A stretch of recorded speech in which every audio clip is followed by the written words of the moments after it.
இதனாலதான்டா உங்க 2 பேரையும் நான் வெறுக்கிறேன். என்னமோ நீனும் உங்க அண்ணனும் தான் எல்லாத்துலயும் பெஸ்ட்ங்கிற மாதிரி ஒரு நக்கல் சிரிப்பு சிரிக்கிறீங்க பாத்தியா? அந்த கண்ணு உங்களுக்கு நம்பிக்கை தரதே அந்த கண்ணு தானடா. என் கலைத்திறனை சந்தேகப்படுற அந்த கண்களை மன்னிக்கவே மாட்டேன்டா.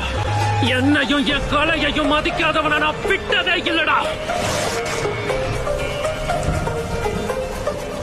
இந்த தடவை அவனை நானே இறங்குறேன்டா. மரணத்துல கூட நான் ஒரு கலைஞன்னு காட்டுறேன். இந்த மாதிரி ஒரு எக்ஸ்ப்ளோஷனை எவனும் பார்த்திருக்க மாட்டான். இது இந்த உலகத்துக்கே ஒரு தழும்பா மாறும்.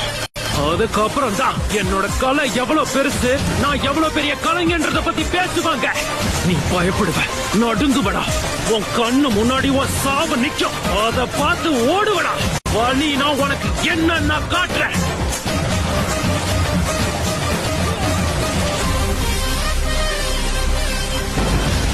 ஒரு எக்ஸ்ப்ளோஷன்.